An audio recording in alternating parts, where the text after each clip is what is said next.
Hello? Am I muted? No, we hear you. Oh, okay.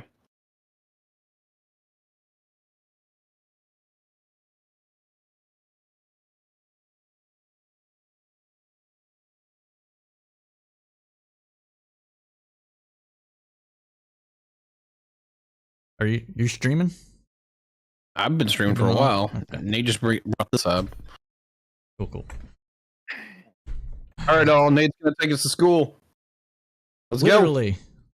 What is this nonsense? I cannot see your PowerPoint, sir. I can only see white. What are you using?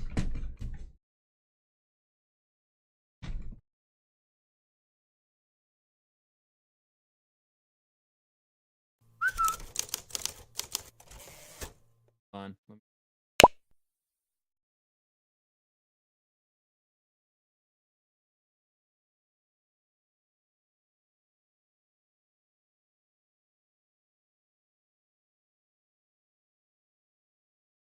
Hey, Turing's here.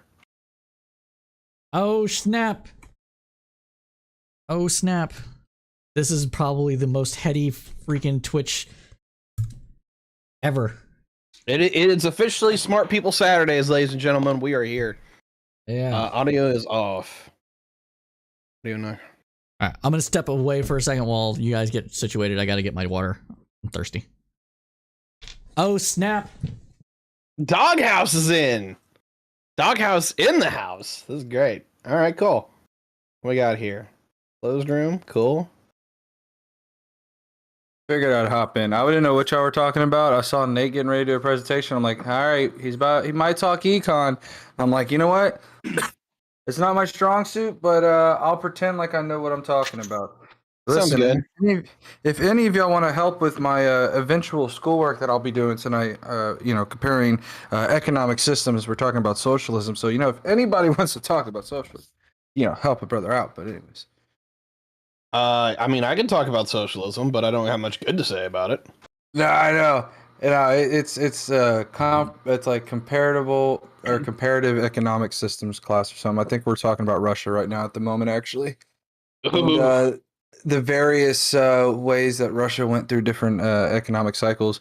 And I don't know what, Torin, I don't know if you remember me screaming about this the other day. About how, I remember when me and you were talking, and I was like, why does my teacher keep asking about World War II? I kid you not, my teacher's like ancient. Torin has seen who my teacher is. And bro, this man, every single quiz we get, there's a question in there. When did World War II start? I will now officially know for the rest of my life that World War II started in 1939. I will never forget that shit the rest of my life. It did not start in 1939. It started in 1937. That's what my professor put down, was in 39. So, and I know that answer like the back of my head. Tell him he's wrong. It's not September 1st, 1939. It's July, 27th? Are we counting when Hitler invaded Poland, or when Hitler started the bombing campaign? That's what I was going to say. I was going to say, because I'd be curious, the 37 versus 39. I wonder if it's... World War II starts with the Second Sino-Japanese War with the Marco Polo Bridge incident. Was that kind of one of those things, though, where it was an unofficial declaration of World War II? Like, that's just kind of like, in other words, where like the powder keg was lit, or the fuse was lit, essentially? I mean, I guess that's when Japan joined the war, officially. Yeah, like, so here's the timeline here. Japan invaded a place called Manchuria, which is a province in northern China, in 1931.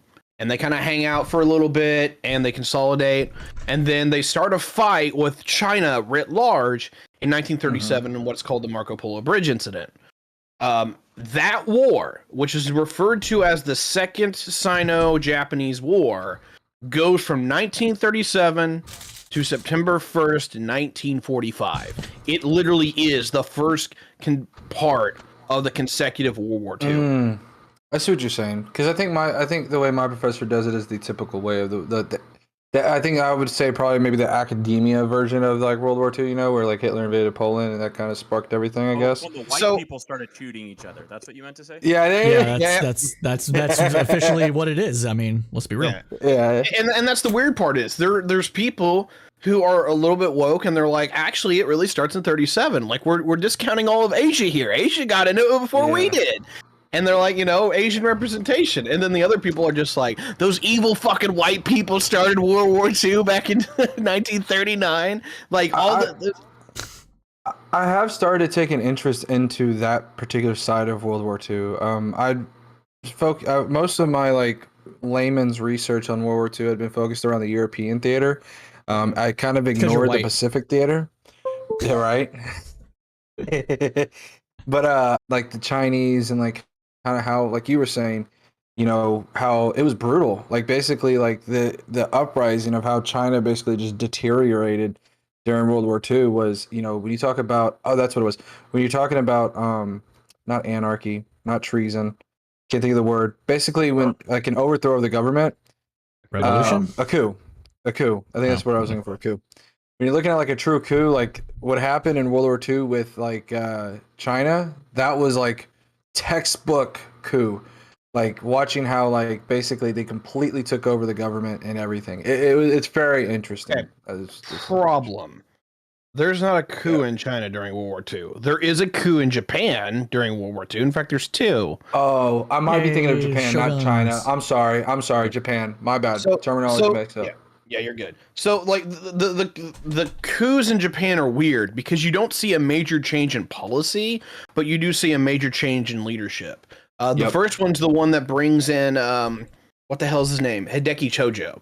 And he is like the formal institution of the militarists within Japan. Basically, there was a series of reformists and people who were largely what we would call social democrats within Japan, but they kept losing out to the militarists.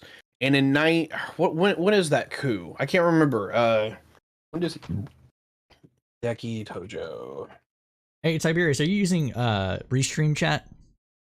I am. Okay. Can you give me your Restream chat link so I can put your comments on my stream as well when they come through? Do I know how to do that? Embedded in stream. I think I can do that. Give me a second here. There's I think I got it. Link. I got it. I think. People to chat in it as well. All right. So here's what we're gonna do. We're gonna message you.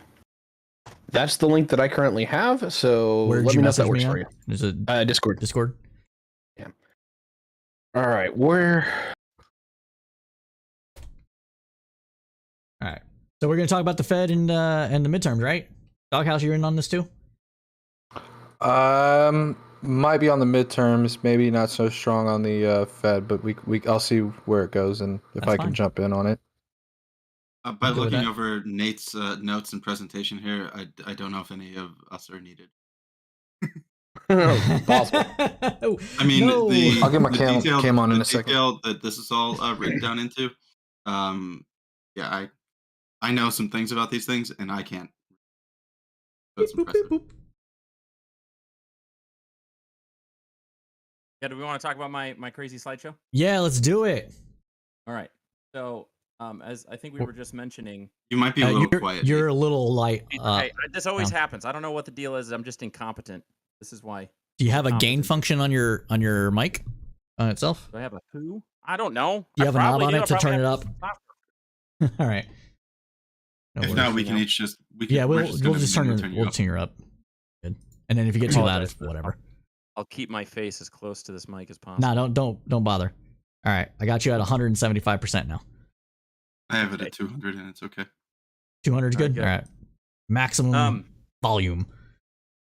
So I'm gonna lay out a couple of ground rules here. Ground rule number 1: no one really knows what's going on. So I'm gonna say some things today, and if you're like, Nate, I don't know about that, the answer is I probably don't either. Right? The reason I say this is that money markets are huge and deep and evolving constantly, and nobody knows. Even historians have a hard time reconstructing what the heck happened years after the fact. So everyone is just sort of reacting. It's like trying to track waves on an ocean or something. It's totally crazy. The two things I want to talk about today, though, are Fed policy tools, and two tools in particular that are just going to get a ton of press all throughout Q4 of 2022. I've listed all 9 of the existing policy tools that the Fed openly admits to on its website. Okay. So this is straight off of their policy or their, what do you call it? Like their mission statement. They've got open market operations, discount window and discount rate, which is what we're going to talk about today. They've got some reserve requirements and their ability to require banks to hold on to certain amounts of capital. 4 is interest on reserve balances. So they can choose to pay banks for holding on to reserves, which has a lot to do with the open market operations. We're not talking about that today. Overnight reverse repurchase agreement facility. I've emphasized the word facility. The reason I have is because it's dubious as to whether or not the Fed has actually been given the authority to do these reverse repo operations. And they do so by creating these facilities with the Treasury. The Treasury is actually a small part of the overnight reverse repurchase agreement facility. And the reason for that is, again, the Fed is not really supposed to be doing the things that it's doing right now. But if Treasury is in bed with it, then theoretically Treasury could be doing it. So they're kind of doing it together. Term deposit facility, same thing. We're not going to talk about that today. Central bank liquidity swaps, we are going to talk about. This is a big deal. Number 8 is foreign and international monetary authorities, the FEMA repo facility. So this one is a lot like the overnight repurchase, reverse repurchase agreement facility, except for specific international banks and other foreign banks. And the Fed has like a really strict list as to who can do repurchase, reverse repo operations with them outside the U.S. And then finally, the standing overnight repurchase agreement facility. And that's if you need collateral instead of want to park collateral. So that's sort of the 9 big policy tools that the Fed has. We could probably spend hours on each one of these. But like I said, I just wanted to focus on number 2 and then the number 7. So that's what this is about. Does anybody have comments or questions about this so far? You're all a bunch of nerds. No, I'm kidding. Oh, dude, I told you this is going to be nerd central. But the way you're going to hear about this in the mainstream news is you're going to hear a lot about interest rates, right? The Fed target interest rate, and then you're going to start hearing about foreign or central banks outside the United States who participate in what are called swaps. And anyway, this will just continually come up, and so you're going to hear about this more and more. So I thought it would be good to know what it is we're hearing when people talk about it. Oh shoot, this is a crappy slide. That's okay. This is straight off the Fed's website. The discount rate is the interest rate charged to commercial banks and other depository institutions on loans they receive from their regional Federal Reserve Bank's lending facility, the discount window. The Federal Reserve banks offer 3 types of credit to depository institutions: primary credit, secondary credit, and seasonal credit, each with its own interest rate. All discount window loans are fully secured. So when the Fed talks about raising its rates, this is what they're talking about. It's so that a bank, Wells Fargo, Citibank, like whoever, they can go to their regional bank, like the Fed in St. Louis or the Fed in San Francisco or Minneapolis, Kansas City, and they can say, hey, I would like a loan for X amount of cash to help me secure or to keep my books balanced at the end of each day. And so then the Fed sets its rate, how much the banks have to pay back if they use the regional reserves banks lending power to get cash into the banks. Questions about this so far? Does this make sense? Anybody? Yes, Professor. This makes perfect sense. Thank you. Okay, good. This is really important. If I was being thorough, what I would show you next is actually a bank's balance sheet. So when I say like the banks need money, they don't need money to spend. They need money to put on their asset side of their ledger and not on their liability side of the ledger. And so why would that happen? Well, it's because they hold mortgages and other stuff. And as those mortgages go bad or as other collateral loses value, they need to go find something valuable to offset all of the deposits and capital that's promised to the shareholders of the bank on their liability side. So they're constantly on this teeter-totter that they have to keep it neutral. I'll also mention, too, the discount window doesn't get used all that often. It's a true backstop. And so really what happens is as the Fed raises the backstop's interest rate floor, this causes other banks, when they lend with each other, to trade with each other above that rate, right? So they kind of force the entire market to raise as they raise interest rates, even though the window itself doesn't get used all that much. I mean, it gets used by billions of dollars every day, but there's like trillions of dollars in banks scratching each other's backs and making sure all their sheets are balanced at the end of each day. So most of that happens just interbank. It doesn't actually happen with the Fed. But the fact that the Fed is raising the floor, it sort of sets the market price at above 3 to 3.25%. And so that's why that's relevant. The So one other if thing I will. Mhm. let's say that we were back at the like the 0.25% that it Yeah. was like down near through rather recently. Does this a little bit explain why I guess mortgages at that point were actually offered by some banks at 3% because they were, getting that differential of the like the base market rate, it was like a 2.75% differential. So now if Exactly. we're at this 3 or the 3.25, are the banks claiming that, well, if we give mortgages at that, there's no reason for us to do that anymore because we could go this way and get guaranteed? So is this part of the reason why it's been influencing interest rates so quickly on mortgage rates? Yes, yes, and yes. The answer to your question is absolutely. The mortgage market's slightly more complicated, but your basic thrust is correct. The other thing that really drives mortgages is the 10-year Treasury note. And so if you want to watch the volatility in mortgages follow the 10-year Treasury almost perfectly. And so there's other factors involved. But to your point, absolutely, it would make no sense for a bank to try to lend out money, creating a liability, right? Because the cash has to go someplace to pay people for their home or whatever, um, at at a rate that doesn't amount to as much money as they could be making if they just went and parked the money or the collateral at the Fed. And so we call that the spread, right? So if 2.5 is the spread or is what the Fed is offering at their overnight window, and I'm getting 3 points on mortgages, the spread there is like is a little bit, right? It's 50 basis points. That's how you'd hear that in the community. You'd say there's a 50 basis point spread. Well, if the Fed moves up to 3 points and I'm doing 3% interest rates on my loans, well, then the spread is zero. And of course, they want to be well ahead on the spread. And so when we're at 3 right now, a lot of mortgages, especially the 30-year, is getting between 6.5 and 7, right? Because the spread needs to be 300 basis points or more. The banks are trying to make money.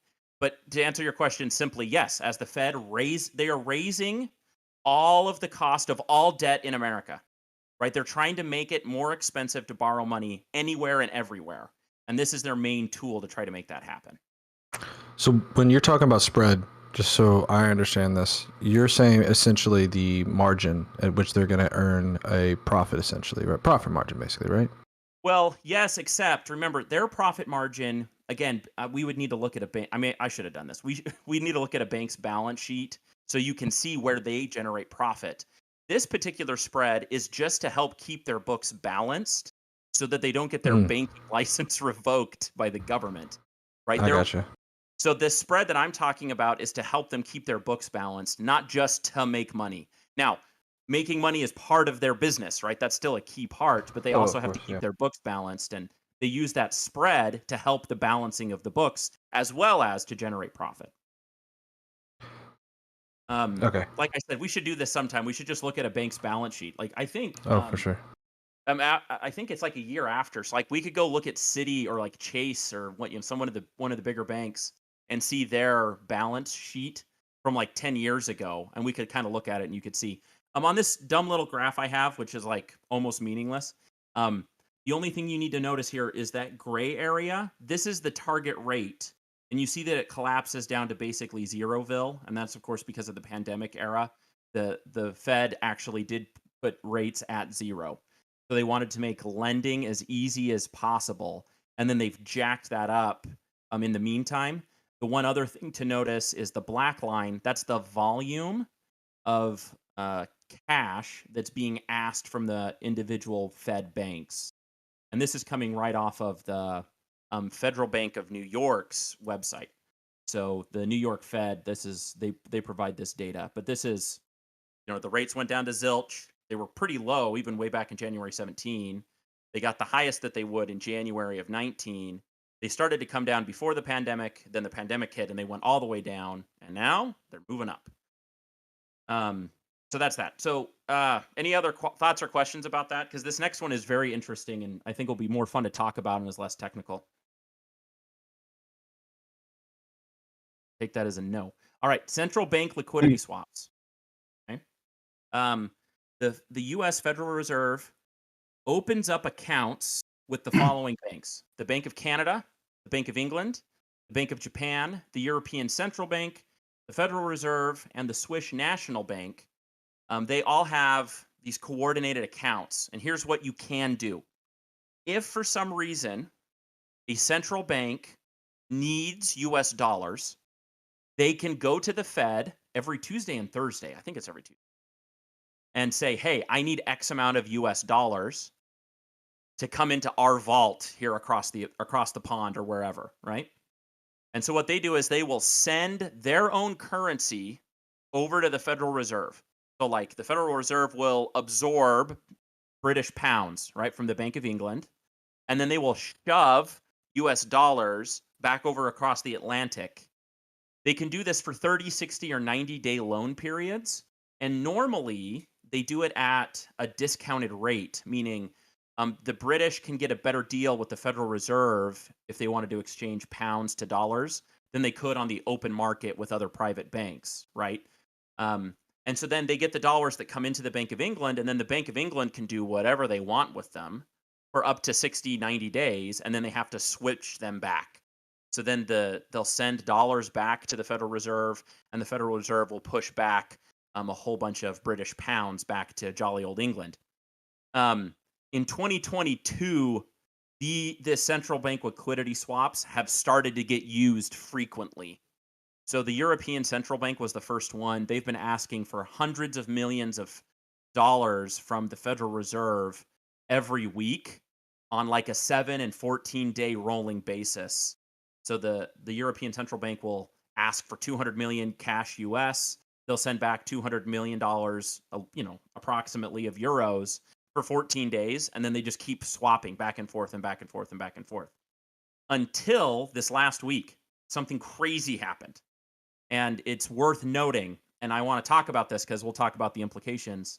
So this is also off the Fed of New York, because that's where this program is housed, is in New York City. So the Swiss National Bank on the 19th of October asked for 11 billion US dollars at a 3.3% interest rate to do a swap. The reason this matters is that is an enormous amount relative to everybody else in their neighborhood. You could even look back on October 5th, they asked for 3 billion, and the European Central Bank on September 28th asked for 274 million. So why is it that the Swiss National Bank is asking for 5, 10, 50 times the amount of dollars that than like the European Central Bank or the Bank of Japan or the Bank of England? And this is the big question. Some people think that this is a sign of Armageddon. Some people don't. But really what it means is that the Swiss National Bank and their banks that are connected to them, these are all the Swiss bank accounts, right? Everybody loves to talk about these in the movies, like Wolf of Wall Street, right? You can go hide your money in Switzerland. All of those banks are connected to the Swiss National Bank. And so all of these small banks, including Credit Suisse, which is their largest, have been begging the Swiss National Bank for more US dollars to put onto their books so that their clients can cover debt and margin calls in Europe. So this, I think, is prima facie evidence that there's a dollar shortage outside the US right now. I I agreed with you about 97% of the things, but there was one like little discrepancy that I'd maybe like to go with. Yeah. So I've been also oddly enough looking at this weird rabbit hole, similar to Nate. The 5th of October, there were 9 banks that put up the bid for 3.1 billion, and then on the 12th of October, there were 15 that put up the bids for the 6.27 billion. And then on the 19th, I believe the number of banks is up to 17 at the moment. So the only little disagreement I had with you is, from my understanding, it is not exactly provable which banks are trying to access the Swiss National Bank dollar swap lines because one, they're anonymous bids, and Right. two, any global bank that has a subsidiary bank inside of Switzerland We'll be doing the same thing. would be, or at least would be eligible. Right. Yeah, Now, those are good points. Yeah, I don't disagree with any of that. You're right. That's a better way yeah, to say it was just like a slight clarification. Now there was a video. I don't know if you saw the Eurodollar University video.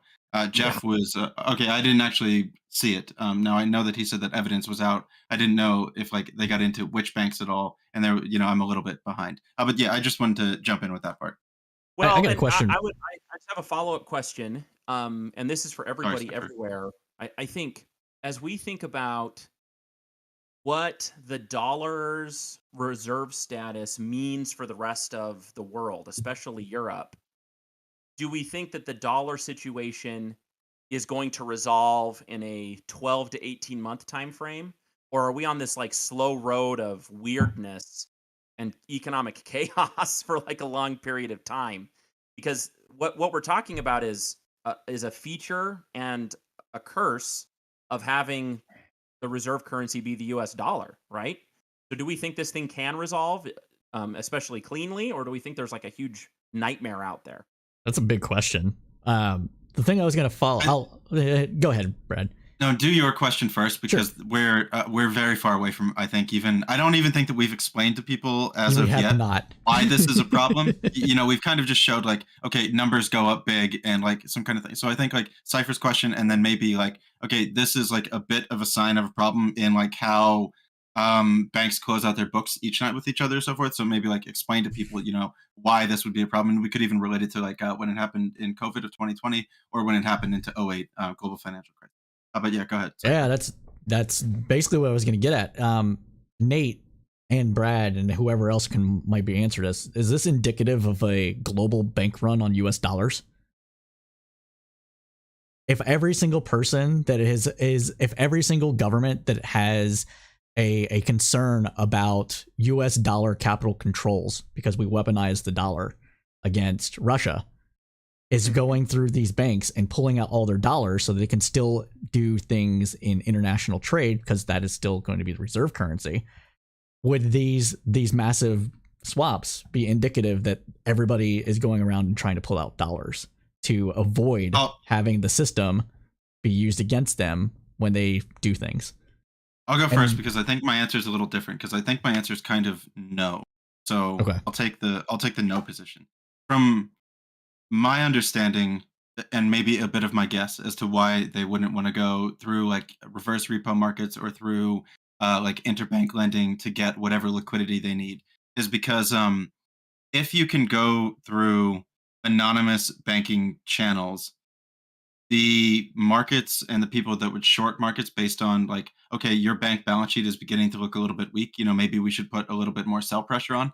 I think that going through kind of shadow systems in order to deal with liquidity problems. Liquidity comes before solvency. So I don't understand, if any banks are in solvency problems, they could just be in short-term funding problems. But this is kind of a way of protecting potential weaknesses that could be spotted. And like another way that I've kind of looked at it is if central banks are swapping with the Fed in order to do some things to like either deal with their own sovereign balance sheets or to help out their corporations that can access that liquidity. It's kind of also not putting a sell position into the global foreign exchange markets that like I need to sell Indian rupees to get dollars. It's kind of again trying to obfuscate the fact that there may be either like an oil import payment settling issue or like corporations aren't able to service the debts because they haven't dealt with currency risk on the currency that the debt is denominated in. Sorry Sure. that I had to struggle through that. So while your question is like, is this because the United States proved to the world that if we don't like you, we'll seize your assets in central banks, even if they're not our central banks, which is basically what we did to Russia. Like if they had dollars out. Yes, exactly. So I think that your question is also very important. Like, was that a shot across the bow to people of like, oh, okay, this is the United States can really just like turn you off from the world as they will. So that was a partial answer to your question, but a beginning of we're getting somewhere. Yeah. Okay. Fair No, enough. and I agree with Brad. My comment, Cypher, is not don't think of it as a bank run. And then he mentioned the shadow banking thing, and I'll just mention this really quickly. So banks, local banks, are able to create money when they extend credit out of Right. thin air, right? Oh, I understand that. So right, okay, good, and that's part of shadow banking. That's a Fractional principle reserves. you need to understand. Yeah, true shadow banking occurs when there are like hedge funds and some other tools that are not accessible to most people, right? That you can create a leveraged contract or a leveraged deal where credit is created but doesn't have to be reported directly to a regulator. And that's why it's called shadow, because you don't have to say it. And Brad's point was exactly right. If there's problems in on your balance sheet or inside of a company with liquidity, meaning I don't have enough money to roll over to the next month and cover my bills, I want to go to the shadow market because I don't have to report that to anybody, which means no one will come short my company or short my bank or short my country, my currency, right? Like there's all sorts of reasons why you'd want to do it that way. Hmm. And so no, I don't think this is like, oh, everyone's trying to pull dollars out of the bank. I think it's an inability to extend dollars via credit inside of the shadow markets, right? And so that's a slightly different situation than solvency versus liquidity. So I think Sure. Brad said that extremely well. Okay. I'll just mention, because Brad had said this before, it's important that people understand why all of this is relevant. And so I did find an article by Jamie McKeever just recently. I actually think it initially was in the AP, but then it got picked up by NASDAQ.com. And I really liked this. He talks about the dollar shortage. And he says global financial conditions have tightened rapidly. And when I hear those words, I'll just tell you what comes to my mind is my ability to find credit denominated in dollars. Hey, that's what I hear when I hear those words. And or okay, the more or less ability to corporations from 1992 until 2020 to refinance debts at lower rates, and or like individuals to be able to do refinancing their mortgages at lower rates. You basically had a downward trajectory of always able to do it a little bit cheaper, so your principal could grow. But if your interest payment was going down, it was kind of a wash. So if you go into an area of rapid tightening financial conditions where you were able to do like 1% corporate debt financing last year, but now it's 4%. Now this is where like the zombie corporations that many like people have been speaking about for a very long time are kind of like beginning to meet their grim reaper if they can't continuously move that interest rate payment downward. Yeah, and so being able to both access cheap credit, to be able to do the rollovers at a better, more advantageous rate every year, that's a huge part of this. But also just being able to for banks to even find you credit worthy, right? And that's the margin call piece to this and can cause a solvency event.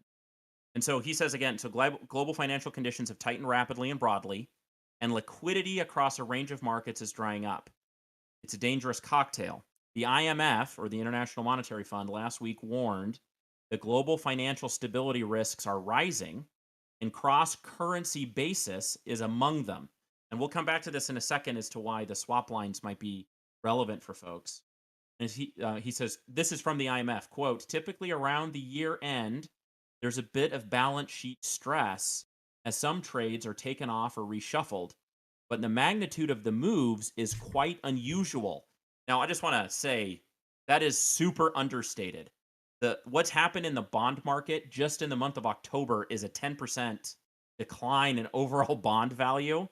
And like, I don't know. I was asking some of the buddies I have on Twitter who have been active managers with, billion-dollar accounts for 30, 40 years, and they said the 80s never looked nearly this big of a magnitude of swing, right? Like the fast movement of the bonds devaluing has just been unreal. So I just want to highlight. Maybe to give people context as to why that would be important. What Nate's talking about, you can look at the Move Index is one of the ones that talks about the like rapid changes in how much like yields give per day. And there's somebody who said that it was up to like 9.5 basis points per day, which bonds are supposed to be the safe part of many people's investment portfolios, and like the unsexy, non-glamorous, just like you add to this over time, and that's going to protect your value over time. It's not supposed to really move with rapidity, and due to I don't know if we'll get into this, but due to the ability where, like, if I buy $1,000 bond, now I can take it into a rehypothecation market or a repurchase agreement or into a reverse repo agreement. So I can then give it out in order to get actual dollars back and then buy another bond and then kind of engage in the same type of thing. So since interest rates had been so low for such a long period of time on government sovereign debt, maybe below 0% and 1.5% over the past 6 years, in order to get any type of returns, more and more people were having to engage in like ever increasing leverage. And now that some of that, well, all of that has gone the opposite way to the tune of, like a 10% like loss, in 30 days or so forth. These are Yeah. things are what seized up the United Kingdom pensions. It's what's giving the Bank of Japan problems, so on and so forth. Yeah, and the way that this person Tobias Adrian, I like that explanation quite a lot, Brad. So Tobias Adrian says, "quote There are dollar funding shortages." Close quote. The one thing that I'll mention here is that so much of international trade and sovereign debt, so that means debt between countries, is denominated in U.S. dollars. That all of that credit is in dollars and is therefore a dollar funding shortage. So to Cypher's question again, is this like a run on the bank? It's not so much a run on the bank as it is the inability for large institutions and large players to go get dollar or credit in dollar terms to roll over their old debts and to continue funding every single day. That's the dollar shortage. So to put a kind of a cap on this, what we're essentially saying is that there's a credit crisis going on right now. We're having a giant retraction of the ability of countries, companies, and some individuals, depending on the country, of being able to access US dollars credit wise, and that is causing problems. Yeah, and I'll take it into I think Jeff would call it like the United States black hole, and I'll try to Yes. explain like kind of how like United this, States black hole. Yeah, so there's a theory that I mostly like ascribe to that if we are going into a global recession or a global financial crisis, I do believe that these are the beginning to the warning signs of it. Um, a lot of the money of the world, a lot of the capital of the world, a lot of the finance of the world is looking across emerging markets, developing markets, Pakistan, Turkey, Indonesia, and saying, why do I really even want to get involved? Even if you're going to offer me 30, 40, 50% on whatever it is I might be buying from you, it doesn't really seem to be an advantageous risk reward opportunity for me to take at the moment. So, one of the reasons that they kind of call it like the United States black hole is the amount of capital flight leaving emerging and developing markets is reaching like such speeds. And all of that liquidity is trying to find some place to park itself within, which I would put the opinion forward is like how the US market is actually able to maintain the current levels that it's at right now. Because you've got this, you've got money around the world that, quote, wants to invest somewhere, quote. They only want to do it on their best terms. And due to increasing risks in a lot of the things that we're going to continue talking about today, the dollar or the the U.S. markets still seems to be kind of like the final and best available option. Okay. So to put that again and to kind of recap, just so that I for myself as well as the audience, essentially, the U.S. is still the best game in town, and it's even more so due to this credit issue when it comes to investment. I would say yes. Okay. I would say yes. Fair enough. I think there's just a lot of different things we could talk about there just to clarify, but I'll just jump to the next two slides. They're more or less the same thing, just different timescales. This is the FRED, so this is the Federal Reserve's something database, like education. I don't know what they call it, but it's the FRED database. You can go grab most of, if not all of, the Fed's data there and play with it yourself. And so I just grabbed this chart as of yesterday. It's called the Nominal Broad US Dollar Index. And so this weights these 6 different currencies relative to the US dollar. And you can see this is just another indication that dollars are surging relative to those 6 currencies. And then it's also can be demonstrated as what's called the DXY, the Dixie. So this is me off of TradingView over a smaller time frame. But you can kind of see, where the dollar right now is trading better with foreign currencies than it was in 1970. So Based. just to give you an idea, that's Kidding. kind of the situation. It's not at its all-time high. That happened in the mid 1980s, and it caused such a crisis that they had this thing called the Plaza Accords to artificially devalue U.S. dollars in international markets. I actually don't know a lot about that. I just know it happened year after I was born. So like that's all I know about it. I want to get on that. Correct me if I'm wrong here, but it's actually that the United States dollar kept going down in value while everyone else's kept going up, and the Americans were just like, if we're gonna keep riding the system, like, why do we want to have our system at expense of yours?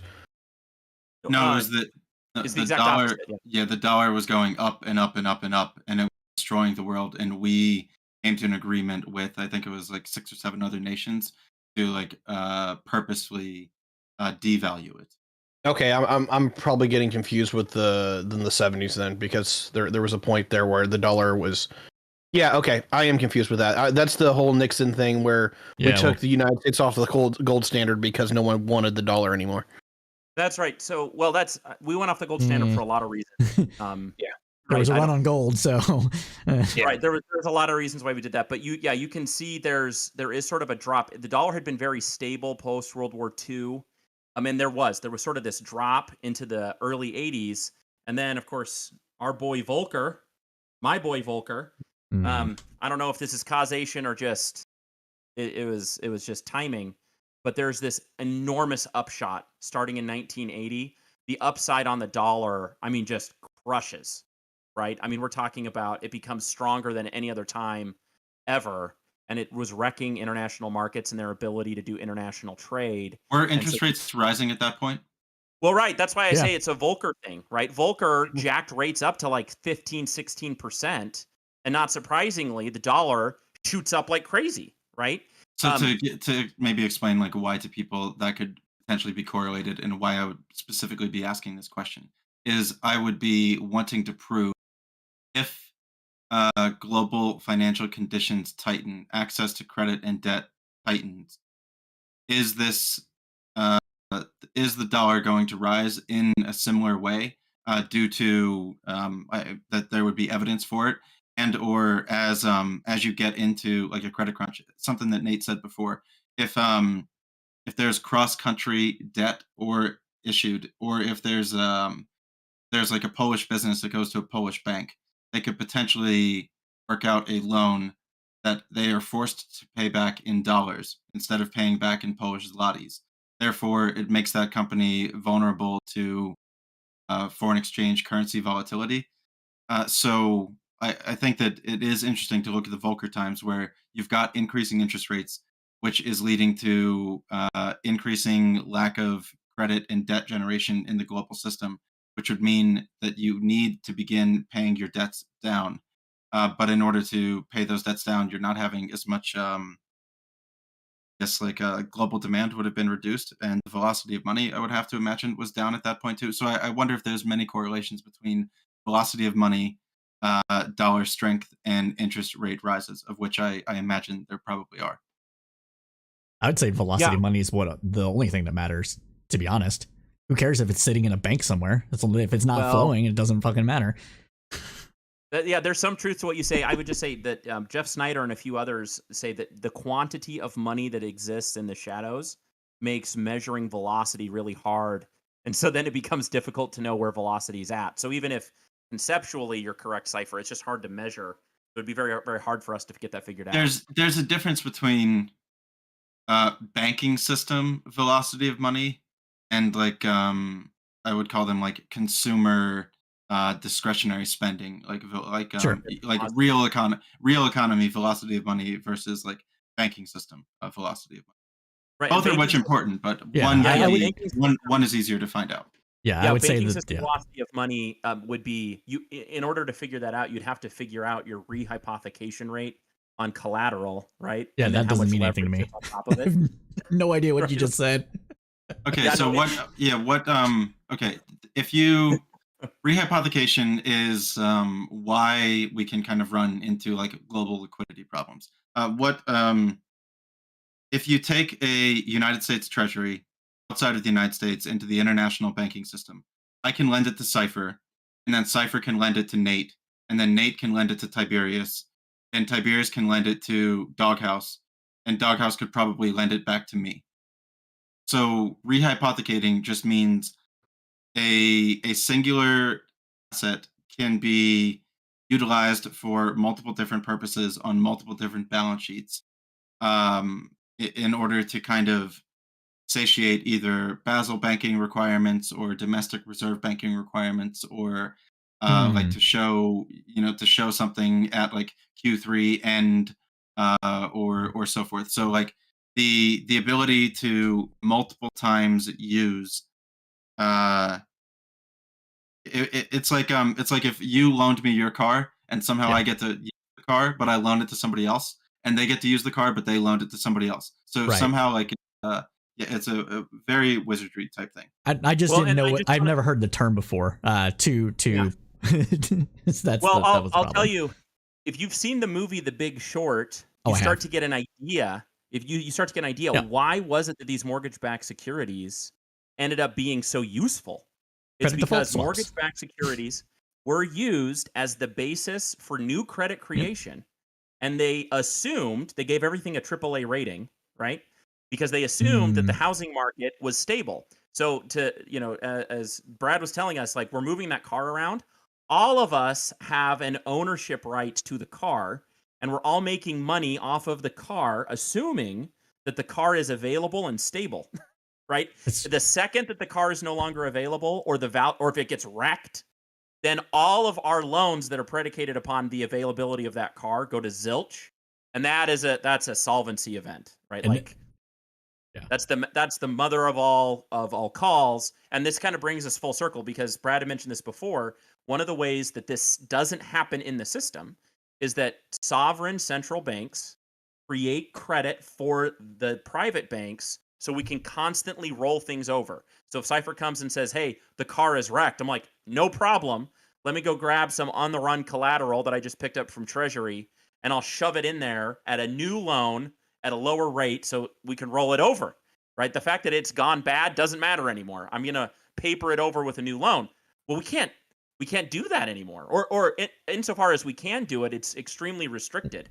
Well, And so now people are in a pickle because they've got to right. find ways to paper over these bad decisions in the past, and it's now much more difficult to do so. I mean, we could. I mean, this is a problem that's easily solved. Is if you don't care about inflation Well, and crushing workers, you can just reduce the amount of interest you're trying to pay or setting the dollar to, and then the except credit gets. we're doing it at a time of recession, right? What we're saying Uh, is that you need to go into deep austerity to reorganize, crush the well, zombie companies, pay off the bad debt, now offload that see, stuff, go through the bankruptcy process. See, I agree with you on crushing the zombie companies. I disagree with the way that we're doing it. The zombie companies have committed fraud, so the government should just go in and say, "Hey, you committed fraud, you piece of shit. I'm going to dissolve your company's charter. Go away." And then all the investors and everybody has to take the hit because that's what should happen. Well, I mean that It's is not yeah. going to. And Brad's I laughing just over here because he knows that I'm like, I don't know if he knows I'm correct, but he gets what I'm saying. I've actually been I kind of want to write a bit about how I think the true like devils or snakes in the grass in this are the people that have shorted like international currencies for It's always the like shorts. multiple decades. Like you know the willingness for global finance to bet Argentina down, to Yeah. bet the down, to bet Lebanon down. Like these people are making millions and billions of dollars literally on trying to destroy like country after country after country. So as Damn you, Soros. much as I'd like to go after, zombie corporations and so forth, like the during the beginning of COVID uh, in 2020, the South Korean central bank disallowed shorting in their domestic equities markets because they were, realizing, okay, this could be like a huge, problem or so forth. And I don't understand how to. I can't wave my wand and tell people how to stop shorting international sovereign debt. It's literally beyond any power that any person ever could have. But like, there are so many people out there, to reiterate, that have read the same tea leaves that Nate and I have read those tea leaves for multiple years, and have put hundreds of millions and billions of dollars literally against the people of Lebanon, like Yeah. literally against the people of Argentina. And- So it's an important point to add. And to piggyback off of this, it doesn't necessarily, for the audience and for everybody here, because this is important, it doesn't necessarily mean that that's going to happen. But a lot of economics is actually behavioral and psychology. So if a bunch of rich people are saying, hey, we think that Lebanon is going to deteriorate, or the pigs are going to, Portugal, Italy, Greece, Spain, pigs. Okay, so people notice that if they feel like these countries are going to end up defaulting on their debt, then people are going to jump on and be like, well, they're investing billions of dollars on this bet. They must know something, and it just cascades, right? Like that's what happens. Why I don't know. It feels like to me that not enough people are like focused on the psychology aspects of it, and that's because economics is dominated by a bunch of fucking idiots that think everything is logical. I don't know. I'm going to be on so many different tangents in this discussion because it pisses me off, but I'll stop now. I'm sorry. We still love you, Cypher. No, it's all right. I'm paying attention, by the way. I'm listening. I know my eyes are probably like flinging all over the place. I promise I'm not on any drugs. I'm literally doing work at the same time as listening to both y'all. So I promise. We got you, man. Told me nothing. But I was listening to all the chats. Yeah, no, my eyes are probably like flinging back and forth, looking like I'm on something. I promise I'm not. It's at least interesting not right that now. you're here, Doghouse, because this is something you and I have spoken about kind of for a very long time now. And another to a selfish thing that I kind of want to do. I think that it could be proven that the problems that showed up in September of 2019 in these same overnight collateral and funding markets, I think that it could be proven that while COVID-19, deglobalization, Russian war, kind of everything that's happening right now was accelerant and or catalyst that added to the fire. I actually think that we can look back through and prove that the position that we're at now was an inevitable position. Nate had mentioned, this is a feature of the system, not necessarily a bug of the system. Because I also don't want, I hear a lot of the narrative of, oh, all of this is like a COVID-19 problem. And yes, it adds into it and so forth. However, like, 2019 Lebanese currency crash.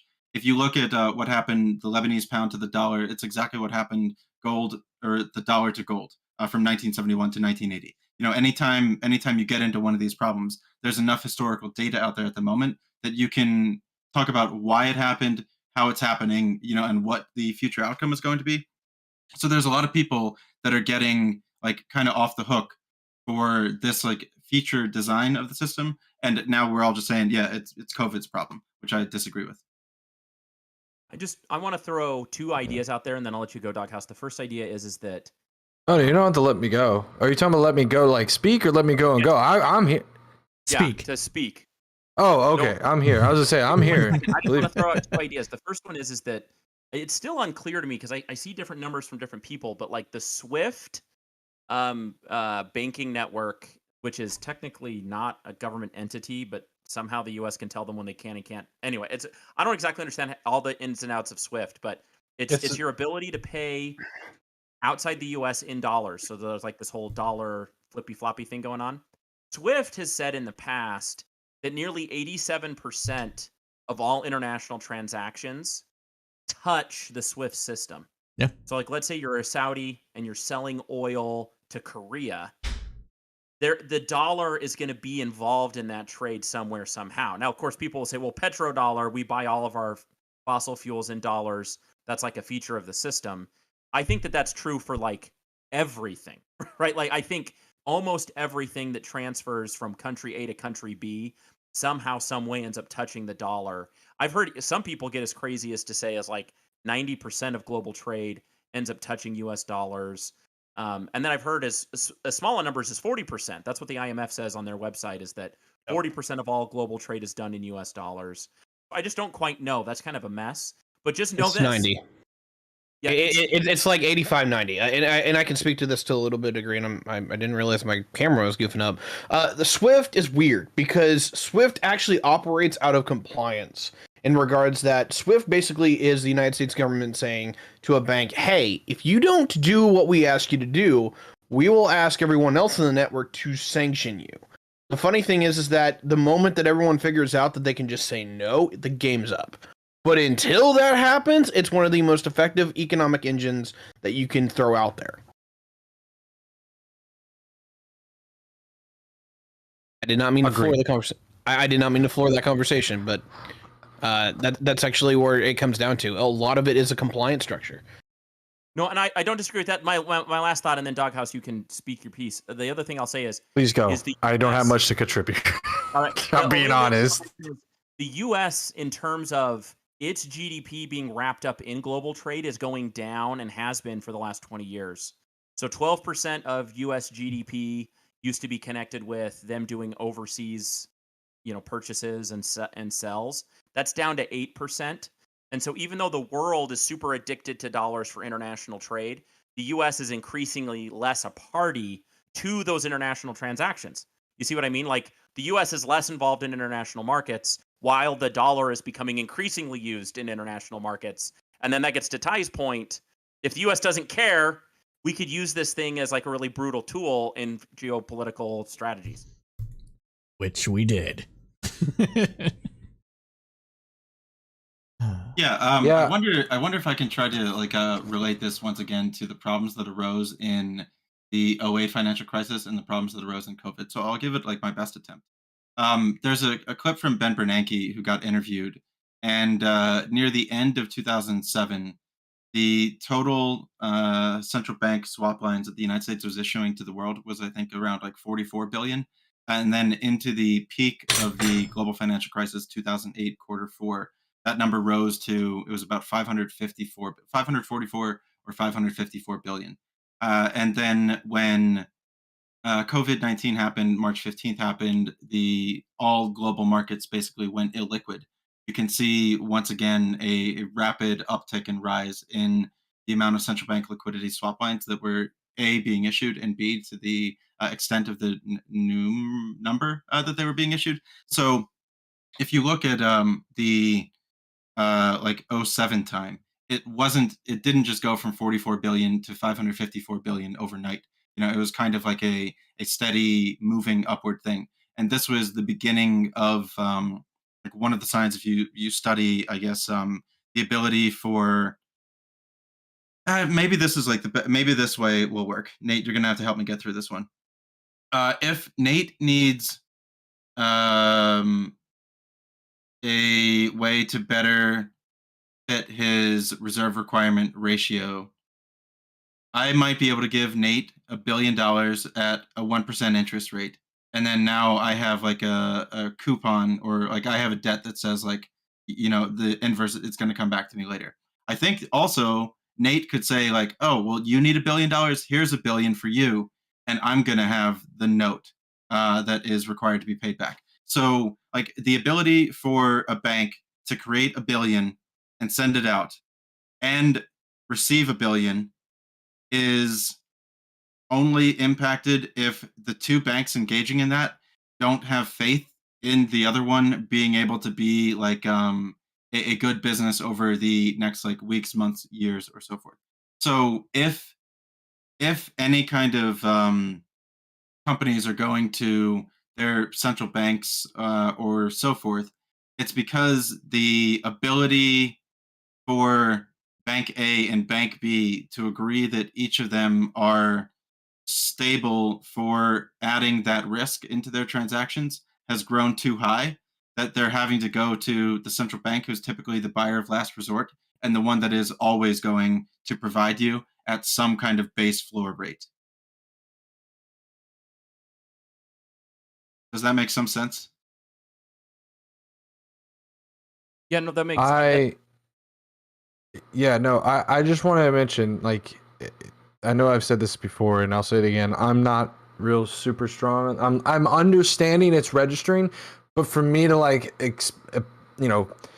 expound upon any of these. I really can't really contribute much to the conversation. I'm listening. I'm here. Whenever we get to, I want to make everybody abundantly clear on that. So if anybody directs a question my way, I will try to answer it as best as possible. But I'm not the economic expert here. It seems there's bigger brains on this field than me here. I'm trying to contribute, Ty. I promised I came in here. I was going to try to contribute to something. You're fine. I want to get to midterms at some point. Yeah, we will. Well, I'll We wrap can this wrap up up then. soon. Yeah, I'll wrap this up then. So just to Brad's point, the easiest way to keep things clear in your head is to try to think ultimately credit is a promise to pay in the future and a bet that in the future I'll be better off than I am right now. That's how it's supposed to work, right? And that's true for all credit transactions everywhere, right? So me taking out a promise, I generate a promise to pay note that says, hey, I promise to pay you back. I generate the loan or the moment of credit. I have to then show I am now going to take that promise and I have to make it a reality. When millions and millions of institutions are not able to come through with that reality, that's really what blows the system up, right? Is if bad bets end up going flop. Now, inside of a capitalist system, we say we need to have flops because flops are what teach us what works and what doesn't work, right? And so it's sort of built into the system that we'll have cycles. That's capitalism, right? Is that sometimes we'll overbet on one thing and then it won't work out, and et cetera, et cetera. The thing that's concerning to me right now is I don't know if all of the world's credit markets have ever lined up in such a domino way where all of everyone's credit is so intertwined with each other. So when people talk about, like in the US, the likelihood of a deep recession, just judging by our own credit environment, it's sort of like people are confused. Are we in a recession? Are we not? Like there's still a lot of data that says things are going well. My comment to that has been, but we don't know what's happening in the broader world. And all of that credit will come home to roost if all of the dollar denominated debts outside the United States all go bust. That will eventually come back to the United States. And so the fundamentals of credit is still a promise to pay in the future, and I've got to do something to get myself into the future to be able to pay at that time. I have to bet on myself or my entity that I will create enough value in real economic terms to be able to pay it back. And the question has become, how many bad bets are out inside of the world of credit right now? And we've created a lot of fun tools to paper over all those bad bets. We don't want to take any of the pain of the bad bets. And we've done that over and over and over. Who cares? Since it's only the real ones that'll have made it to this point of the video, I'll be like, I guess, like say like my true thoughts about what those bad bets are. And the way that I've been kind of explaining it lately is the bad bet in 05 to 08 was mortgage-backed securities. Yes. That was kind of like the toxic asset that ended up, everywhere. It got intertwined into European markets and so forth. Contagion. To me, my reading of the tea leaves is now the bad bet is any government issued debt from 2015 to 2021, because most of anybody that bought 10-year, 20-year, 30-year, 50-year debt, any of those bets, which is more or less like 1/3 of global pension funds. So kind of like you've got 1/3 of all investment from 2015 to 2021 being like not only loss in value, but the deeper fear, and I mean the provable deeper fear, if we stayed on this topic, is like it's neared illiquidity. I'll quickly end with the Bank of England had to go in and buy long-term government-issued United Kingdom debt because as people were trying to get out of their pension funds and or as there was like a fear of contagion risk, there were more people trying to sell 2017 UK 10-year debt, 2019 UK 10-year debt than there were people trying to buy for it. So the Bank of England bought $65 billion worth of these toxic assets, in my opinion. Then you have the Treasury Secretary, Janet Yellen, now beginning to speak to the commercial banking system and the private market dealers in the United States, saying, okay, there seems to be an issue in off-the-run securities. Off-the-run securities would be these 2015 to 2021s. So it seems to be that when you get to illiquidity in the long-term United States government debt markets, which is the literal deepest liquid pool in the world. It's the Mariana Trench. For anybody out there that's looking for an analysis, when you're beginning to deal with problems in that market, that's when I begin to be like, oh, whoa, okay, there's a lot of horizon. Yeah, I'm with you. There's a lot I'm of so with you on that. Wait, but isn't there a solution to this? Like, I'm just gonna keep. All right, I just need to know straight up. So, Nate, Brad, do you want all this pain to happen? Like, do you think it's necessary to fix these issues? I'm not going to answer that, but I'll answer if there's, because I don't know what the answer is. Like, I think that there's no further room to kick the debt can down the road. So it doesn't exactly matter what I want. Some things are beyond me. But what I will say they are trying to do is, it sounds like Janet Yellen and wants the Treasury to begin selling short-term U.S. debt, of which we need as collateral in like overnight banking systems, in order to go and buy long-term off-the-run debt. Okay. Now, the only way that would work is if she offers them 70 cents on the dollar, and the difference in issuing like U.S. 3-month 3.8% interest rate is offset by the fact that she's able to actually make pension funds take a loss. But I have a feeling that they would try to pay them at like a premium. So, I mean, kind of my answer is, and my answer has been for a long time, Doghouse knows this, Tiberius knows this, like, I've been thinking that we're inching ever closer to Armageddon. And I think, maybe not Armageddon, but I think that what people miss in this problem is like countries have already gone under because of this currency crisis. You know, like I reference Lebanon all the time. I reference Sri Lanka all the time, Turkey, Argentina, Venezuela, like so many. Yeah, but those are brown countries. Nations. Well, that's for other people to determine. What are you, Connor now? Their value. I'm just being real. Right. So, like, do I want all of it to unwind?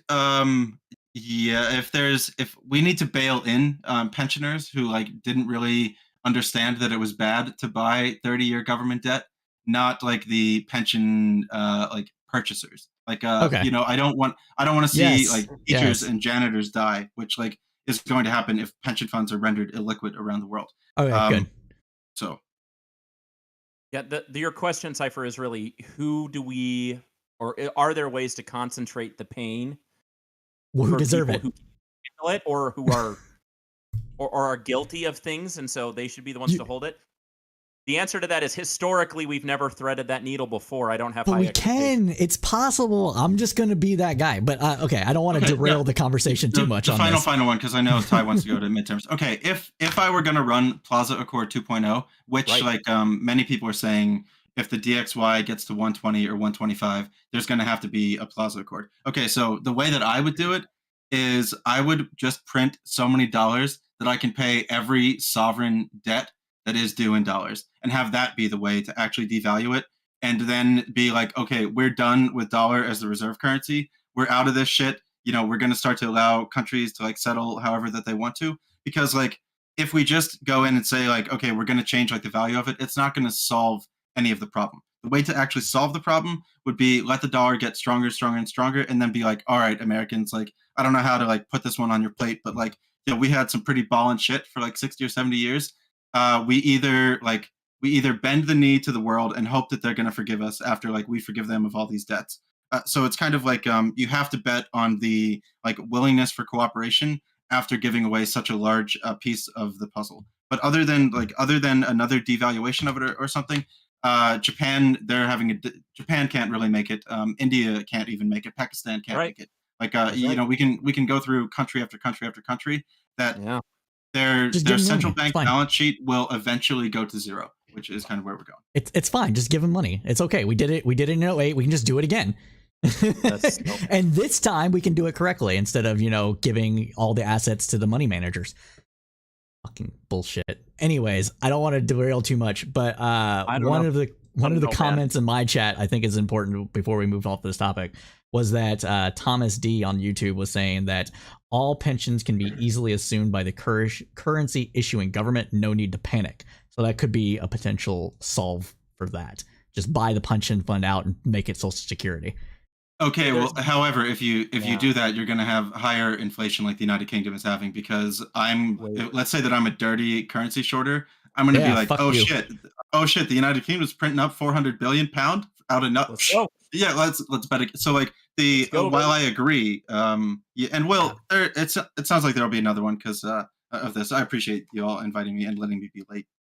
Party. Yeah. We Happy were birthday. late starting to put too. the So cherry on top. Remember, we've only talked about two today. We talked about 2 of the 9 official Fed tools to handle this. That's the overnight rate, and then swap lines. Right? Like there's a lot of other intricacies, and then there's also the theoretical things that they could do if there was a real crisis to try to hold on to rage against the dying of the light and keep this system moving forward. And I don't know, it could get real gnarly. But now it's time to talk about midterms. Ty, are you still on team? Change is scary. Dems are gonna win the Senate and get a couple seat edge, or are we bucking that trend already? That May I excuse myself because I know nothing about this? Sure. Yeah, go for it. I will say, Brad, the only thing I want to say about the midterms and how this affects things is if the Republicans go in and they tell Treasury, we will shut down the government. You cannot issue new collateral for debt purposes, right? The debt ceiling issue. That will this time you can't shut down the government for a couple of weeks. So if the Rs take over the House and the Senate and they refuse to let the government fund, meaning issue new debt into the system, they have no clue about how just taking all the on-the-run collateral to zilch is going to be the end. When we shut the government down, do they actually miss bond issuances? This is something that I wasn't really aware of. Right. So the answer to that is no. Yellen, but she can't issue new ones. So she can still continue to pay. She prioritizes inside of the budget, inside of the Treasury General account. She'll prioritize paying off and making sure the full faith and credit is good. That's actually the first priority. Like paying for everybody's salaries becomes secondary. It's their ability to still show up at auction and issue new debt, right? That's the issue. So it doesn't devalue, it doesn't hurt any of the existing debt. It's just how many auctions could we miss before the system just goes, mother effer, we're done here. That was my question. So during a shutdown, they actually don't issue new. I didn't know that. So there's 2 points though. There's the government shutdown and the debt ceiling. Those are 2 different things. So Nate was referring to So Nate was referring with the first part was the government shutdown. So that would pause a pause on issuing new debt. The debt ceiling means that they can't issue new debt because the government is not given the authority to take on a bigger balance sheet. So you're gonna have both of these problems. Boom. Yep. Hitting at the same time. I mean, Republicans could accidentally shove the entire planet into the depressionary hell that everyone has always feared. So we don't even have a shot at trying to figure out a Plaza Accord deal because the Republicans are like, does it mean a win for Biden? I don't care how many billions will starve, right? Like it could get real nasty. I don't know. This might be the worst possible way to back the truck out. The way they look at it. Okay, I don't. We can talk about it after. Yeah, Brad wants to. Good luck on reading the tea leaves of like actual polls and debt percentages and so forth. That's right. Tiberius, is today's the birthday? It is the birthday. And you're going to be hanging out tonight, this evening too? Plan is yes. Plan is at 9:00 EST. So. All right. Nice to see everybody. Thanks, Brad. Nice to see you too, sir. I'm going to do some work. I'll catch you soon. Bye. And now I'm getting off my work computer as the economic talk has died down. So I will now refocus here. So what I was gonna say though, is that I don't think it's an accident. I think Republicans just don't give a shit, and they're all about USA and then not realizing how this will negatively impact everybody else, as well as thinking, hey, that's just more asset buying for our donors. Just means that everything's on a fire sale and they have all the capital. It's fine. Well, one could argue, Cypher, that the people who lose most in the scenario I just described are actually the elites. Yes. Right? And so because they're leveraged. Right, because they're all leveraged. And so what happens when leverage starts to fall apart? Elon Musk's value will devalue 75%. Elon Musk still be a billionaire. Elon Musk commits suicide is what happens. Well, no, seriously. And a couple of people were talking about this on Twitter, including Peter Zion. They were like, none of the current tech giants have ever existed or done business in a capital scarce world or in a credit crunched world. It's never happened. Sure. None of our titans of industry know how to operate in that kind of an environment. And so to Cypher's point, I mean, if the Republicans want to, they can shove the whole freaking planet into hell. And there will be consequences. It will be Great Depression 2 Electric Everyone boogaloo. dies this time. What about, for example, like the Industrial Revolution of the early 1900s, late 1800s, and when you think about, like, for example, Henry Ford and the Great Depression, we may not have had like the technology in the sense that we have it today, but we had the technology of the Industrial Revolution at that time that was essentially revolutionary, and so we can look at that, right, and see how it would probably be similar in some instances. Well, yeah. Let what- me just give you a pitch on that, and then Cypher can give you the political analysis. Just on the Yeah, economic fine. front, from 1870 to about 1895 to 1905, somewhere in there, we basically had a no growth environment because we were dealing with the debt of the Civil War, right? So the Civil War put the whole country into huge debt. Plus, we burned a lot of our production because of the war. We were From when to shooting- when? Yeah. No, I'm sorry. I spaced out for just a second there. Rewind like 10 seconds. Just that in 1870, we had both the debt hangover from the Civil War and we had a decrease in GDP because we burned so much of the South, right? So national GDP was down for a while. Okay. It took us almost a full 25 years to sort of crawl our way out of that, get the debt paid down. So we just had very low to low growth for almost a 25-year run. Then we had this explosion of technological advance, right? And then we got back into a debt loop because everybody thought technology solves everything. Let's just continue to go deeper into debt. All bets are good bets. So you get to the late 1920s, and then some of those bad bets came home to roost. Yep. And then you have another fall off. And by the way, that's a cyclical view of history, is that we just always go through this. It's just a cycle, right? We go through a period of austerity that sucks, right? We call that the Great Depression or World War II. And then we go into a period of dynamic investment and like everything's great. And then we start to build up more and more debt. And it takes another 60 years to sort of run through the cycle. And that's kind of what we've been doing, right? Like, that's Fair just enough. the cyclical view of this. Is that's how this works. Now we've got to go back into an austerity mode. Then it becomes the question of, well, somebody has to. So, like, to Cypher's point, I think when you say no, we don't have to, the answer is normal people don't have to. Yes. Right? Somebody has to pay down the debt, and somebody has to stop making bad bets. And who are those somebodies? And that Everyone. becomes the question. Do you want it to leak out to your populace, or can you kind of keep it contained inside of the sovereign and some of your big corporate types? Hard. Yeah. It's not easy. Yeah, this is why I will probably never go back to the left, at least not in its current iteration.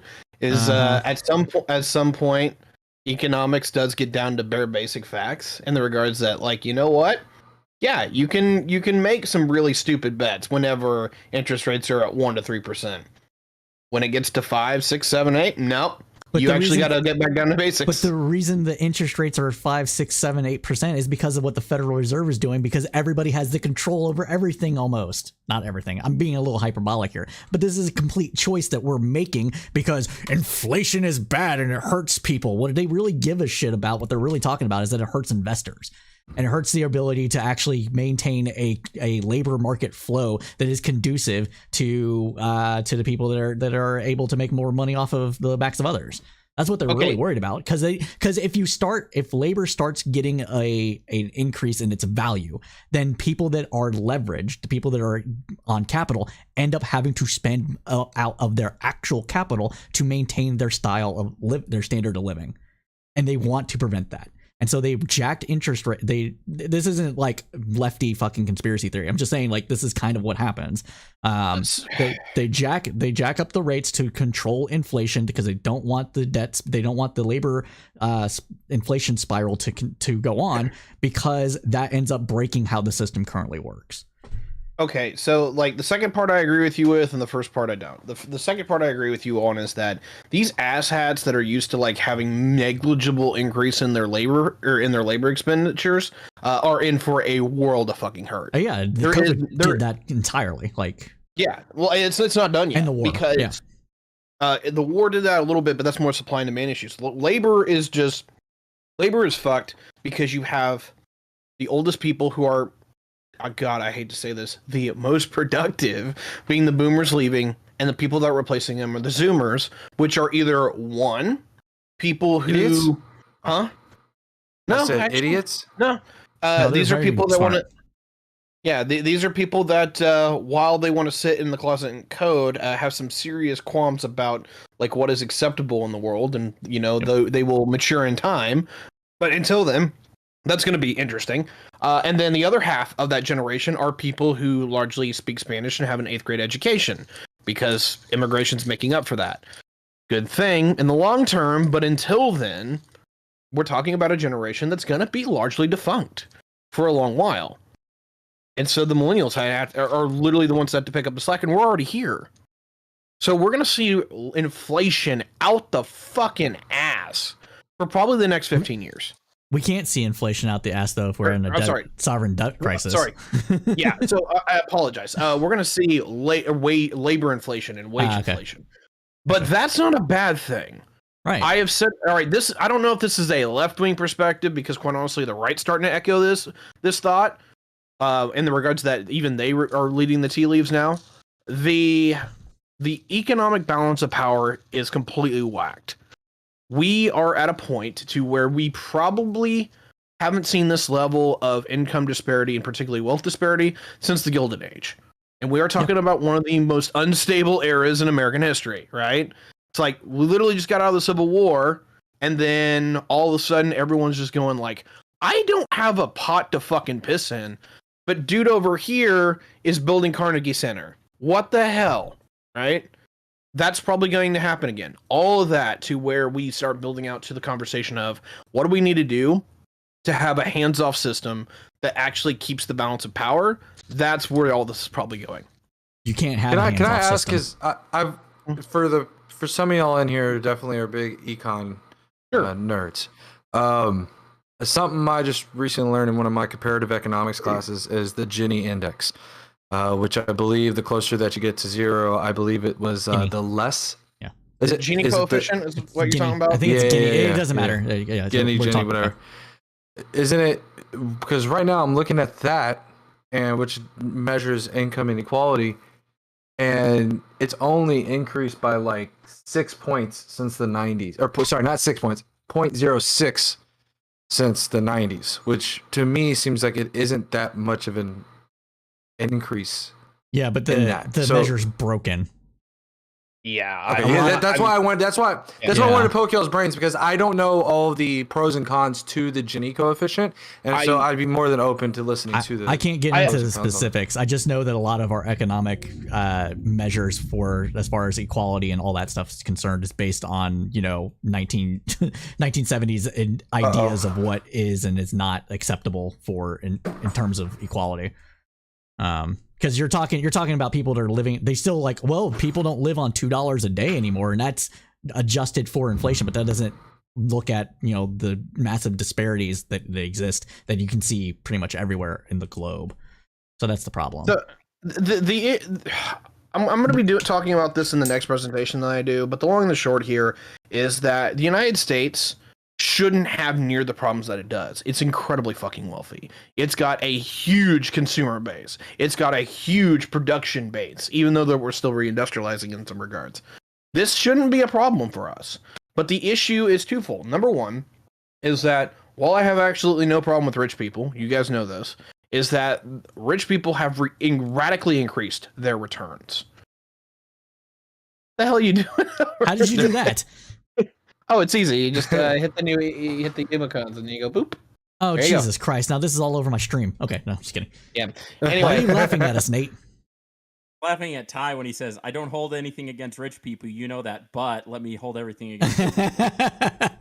well, look, if you want to find that funny, that's whatever. I'm not a leftist. I'm not like, we have to tax the rich into oblivion. We'll make you a communist yet, Tiberius. Just you wait. Oh, good God. Yeah, no. Oh no. I guess Nate's done. Anyway, the issue that I have here is that it is so out of control to the point where the vast majority of people can't pay their bills for what they're making, right? And just give you like some kind of clarification here. How much do these motherfuckers cost you now, right? Well, they don't have to be so.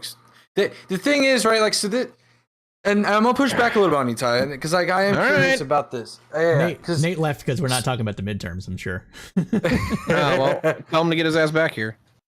Yeah, so like this is the thing I'm curious about is that like it's very difficult to measure wealth inequality, but the things you're explaining to me seem more of like an inflation issue, which I believe that we can measure those particular impacts, right? Okay. And so yeah, Clarification.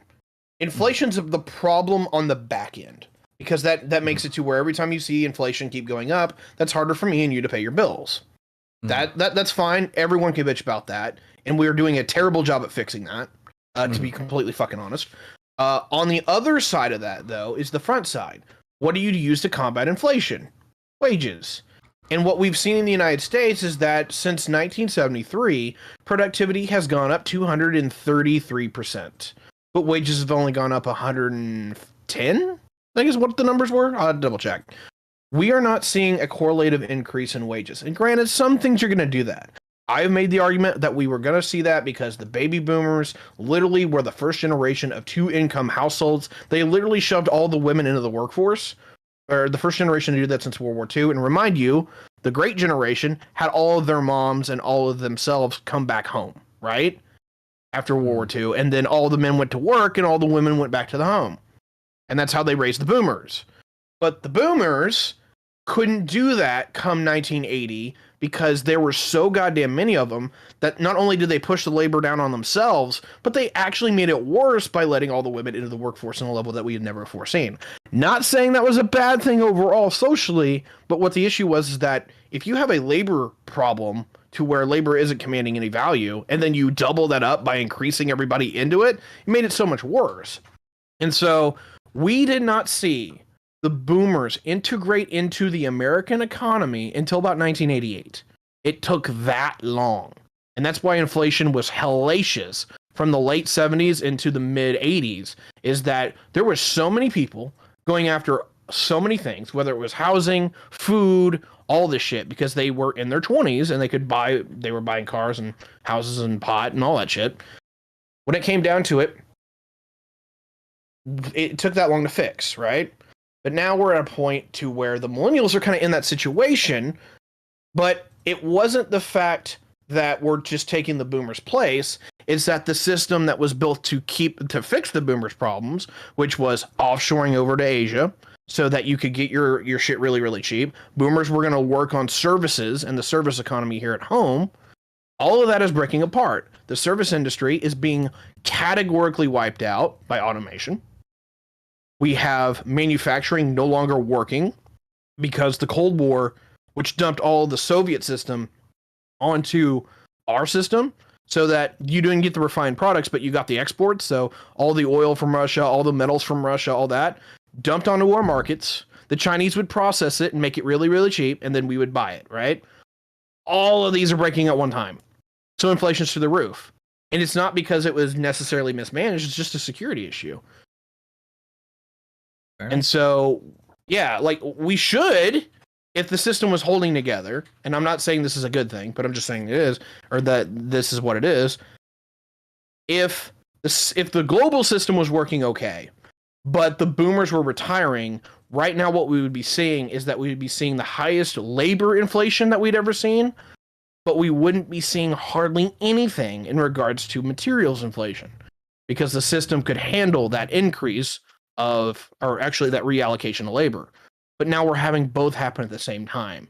And that's where I'm scared, is that we're going to do everything that we can to fuck over labor to keep costs down, when the reality is that we have to work on supply to get costs down, because that's the only way it ever works.